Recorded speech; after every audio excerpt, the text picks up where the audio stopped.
Hold on. We cannot go on to episode 14 because there was something missing from lucky episode 13. Did I say that right? 14, 13. This is how I get when I have not given you all the information that you deserve. So, in episode 13, I neglected to say that yet again another number 12 in the prompted pre-act your age journal. Number 12 is to select as a designated delegate, or is it a to delegate a designee? Anyway, choose someone in whom you have confidence, in whom you confide. This could be a brother, a banker, a barista, a bartender. This could be a counselor, a clergy, a cousin. This could be someone like a nephew or a niece or a neighbor to whom you can go to say, hey, I am doing these things because I want to pre-act my age to make sure that I have better emotional and relational outcomes in my future. And I have selected a pre-action plan. So you can tell them about it. You can write about it and communicate that way, maybe even in a text. You could even invite that person, that designated delegate, to go with you as you complete your pre-action plan, wherever that may be. So make sure you select that person because you are creating a habit of communicating and involving others and causing your relationships to grow deeper because you're going to be giving something of yourself that will actually be helpful to them because everyone is aging. I wanted to make sure that we took care of that before we go on to the real episode number 14 of the aspects of aging. I wanted to make sure that I gave number 12 to you because, well, I am the aging enthusiast. Roll 'em.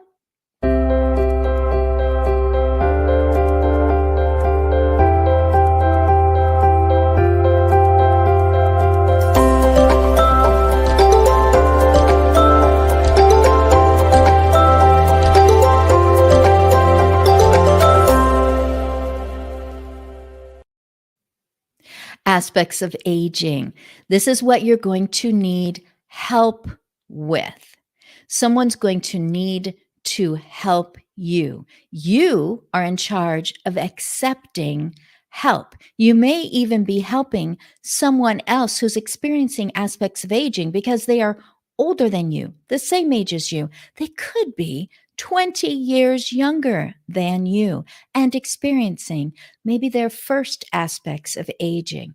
It's all about getting help because, well, they are difficulties, and two heads are sometimes better than one, and two hands can come together to help better than just yourself trying to muddle through, figure it out, and be yet another of the millions upon millions of people who feel like they're the only ones who have ever aged. And what do you do? And what do you ask? And how can you find what you need?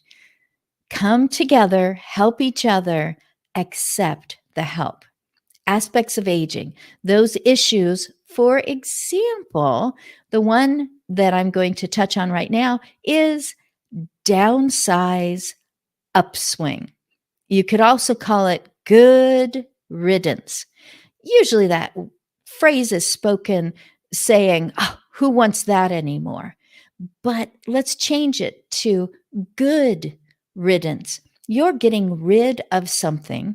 You are saying goodbye to it because you are doing it intentionally. It's time to have less.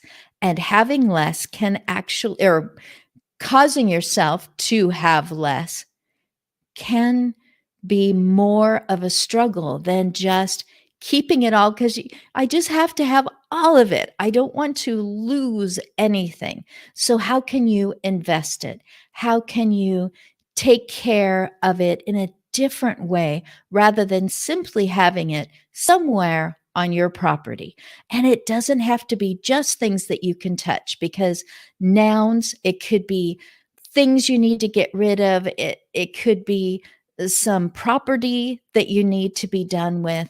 It could be something of great monetary value, but not so much to you. And then, of course, the opposite. It can be of great emotional value to you and to other people. What are we going to do with that 4-poster waterbed with the mirrors on the canopy? No one's got room for that. You certainly are not using it anymore. Maybe you're using something else to sleep in. I sure hope so. I don't even know if anyone has waterbeds anymore. So, you are downsizing. There are a lot of philosophies around that. I read an article just this week about what's not good, like regret. But that was important to me, but perhaps that person didn't express that to you before. So here's just a suggestion right now. It's almost as if you've already done this page in the Pre-Act Your Age prompted journal. You've come to the pre-action plan and you have decided that some of those things, you just cannot throw it away. Literally, it's gone in the garbage and you've pulled it back out. Why not just go ahead and pack up some of those things into boxes? I don't know, put wrapping paper around it, put a bow on it. You can save it for a holiday. You can pretend that it's a birthday present, or you can just give it to them. Make sure you've got information in there, a note about, maybe what it meant to you or why you're giving it to them. But all the while, as you're going through this process of selecting, getting things for different people, all that while you are letting it go, because who knows, but that behind your back, they're going to switch and say, no, I'd rather have that. No, I want to have this thing. And even it can be pictures of things that are staying in your home for right now, but you just want them to know it goes to you. If I can't use it anymore, not that I'm gone, but that I am being moved into memory care. Maybe that it's become a tripping hazard sometime in the future. There's a lot of different reasons why downsizing can happen. Maybe there's been a flood in the house, something overflowed, and who's going to take care of this? It needs to be repaired and refinished. And it's just like great time for it to go to that person. They already have documentation saying it goes to them. The next aspect to touch on is change is perceived as loss, because this could be your last opportunity. Because of your advanced aging, well, you could say this certainly isn't my first rodeo, but it could be my last roundup. So I don't want anything to change. I don't want my people to change. I don't want my social media to change. I don't want my furniture to change. I don't want my food to change. Again, we're into nouns, but this time it's not being taken away or put away or given away or sent to a better charity. This time it's just switching, or you can't use it as often, or you have to interact with it much more than you expected. You don't want any change because you might not have enough time left in your life to change back. And it seems like loss. What? You mean we're not even going to take my favorite 5 newspapers anymore? I mean, my periodicals and, subscriptions and all those, 5 things that I usually have. And now you're narrowing it down. Is it financial? Is it because my reduced sight just makes it very difficult for me? Am I not awake enough hours a day of the day to enjoy it? Why does it have to change? Why does the sameness, why is that being taken away from me. I'm not sure that I have enough left in me to make yet another adjustment. The last for today is, oh my goodness, there it is. Prescriptions. That's it. Whew, I thought I skipped over another thing again. Okay, pharmaceuticals. Eat, drink, and be medicated. You've heard it before. Eat, drink, and be merry, for tomorrow we will probably die. So may as well live it up today because tomorrow we won't be alive. Well, in this situation, it can be more like sweets, caffeine, and side effects. It could be gluten, alcohol, and mismedications. It could be starvation, self-inflicted, starvation, dehydration, and refusing to take your prescriptions. All of these things interact with each other. You don't want to drink so much because it causes you to rush down the hallway, and so you'll just skip your medications, or you won't drink as much as your medications need. You know, when it says on that little bottle to drink a full glass of water with each one of these, and sometimes it says it's better with milk, and you're like, I don't like milk, or I don't like it anymore. It may be that your food intake, you have to eat earlier in the morning than you feel like eating. It just kind of gives you a stomach ache. Or you're not supposed to eat anything at all, or you're supposed to take these pills far apart, and then one of them with food, and you say, oh, phooey. I'll just throw them all in my mouth and they can fight it out in my system. If it works, it works. If it doesn't, all of that plays against each other and together as you continue to age, because you are also dealing with other aspects of aging every week, every day, sometimes every moment. Before we finish out, I want to make sure that I give you your question for next time. You can't take it with you. There's another old saying. You can't take it with you, but what would you take with you if you could take it? You can put that in any perspective category, anything you would like there. What would you take with you if you could take it with you? Hey, I seem to be more befuddled as we continue to work on moving, because we are downsizing. We are making decisions about who should get what now. And even my background has changed from the first episodes because we're getting to that point. So I noticed that I didn't give you the answer to last week's question. Last week's question was, what would you name an assisted living community that you owned or that you were given the honor of naming? And what amenities would you want to have there?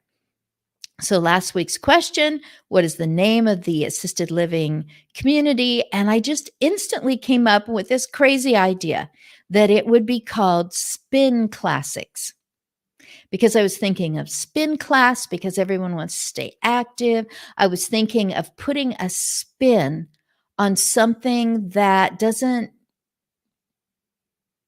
it's not what people want to hear, maybe in politics or something. It didn't turn out all that well. It's kind of messing with your reputation. So you're going to put a good spin on that situation. And then classics, instead of old geezers or crotchety or grumpies or, wrinkly faces. Yeah, all those words. But even normal words like old or elderly aren't seen as the right way to address someone or to point them out in the corner of the room. So I came up with some words like vintage and classics. So I just decided it's going to be spin classics, and there will be several vintage vehicles that are just permanently parked there. It's just kind of a fun, maybe 50s theme around the place. Places where you can get photo ops, etc. And the three amenities that I came up with were um, kitchenettes, because it's just fun to make a snack. There has to be kitchenettes. They can't just take it away completely, but maybe they're specially designed so that you can't accidentally, like leave the burner on all night. I would love, because I've already been in one, an ADA access warm pool where you just walk down this very gentle ramp, and then you're into this warm water and you feel the buoyancy, and you can go in on the ramp even in a modified wheelchair that's designed to be in water, and you can have all these flotation devices on you. And I just love that warmth and that buoyancy and that freedom to move and the lack of joint pain. Oh, it's got to have that. I think it would be fun if it had a karaoke stage, and that stage could be for like a dramatic reading, or it could be for some improv. And of course, you could be singing along with music or pretending like you're singing and you're just lip syncing. So I just think those are three amenities that I want at my assisted living village, which I would call spin classics, because it doesn't really sound like old folks' home. So we hit that, we got that. You've got your question for next time. I am now going to highlight the first letter C, capital C, of the five letter C's at the bottom of your Aspects of Aging page in the Pre-Act Your Age prompted journal. And the first one is simply clock it. So the pre-action plan that you make as you go through the prompts, you want to finish doing that action. You can modify it any way you want to. You can decide when you are finished, but finish it that day, that week, or by the end of, for example, this is a 3-day weekend. So by the end of this 3-day weekend, I will have done my pre-action plan. Maybe it's putting things into boxes, putting in a note about why that was important to me or why I want you to have it, wrap it up, deliver it any way you would like to, and you're done. I mean, it's just, put it in the mail or drop it off on their doorstep, or at least let them know that they can come and get it next time they're visiting. You're done. And you get to circle, yes, I did it, rather than that other word that means I'm not acting upon this. I'm just reading this information. I'm not going to tell anybody. I'm not going to communicate anything. I'm certainly not going to document anything. And I won't do anything about my aging. I'll just let somebody else do it. Yeah. You didn't do that the rest of your life. Why would you do it now when you've got all this wisdom you've amassed and all these relationships that deserve to know what are your intentions? What are your wishes? How can they be carried out? And how can you continue to respond to them even though you're experiencing aspects of aging? I am. Oh, wait a minute. I am going to flip the page and let you know that the aspects for next time are activity reduction, or is it activity redirection? Puberty part 2. My body is changing again. And private reserve. Dignity with this many people in the bathroom with me.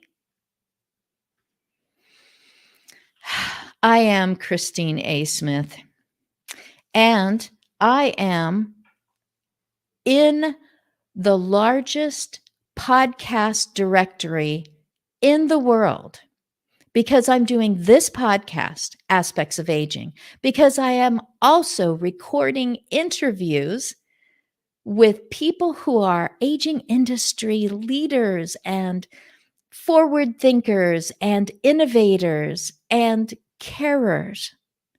And I'm doing these podcasts, which I've never done before in my life, anything like this, because I am the aging enthusiast.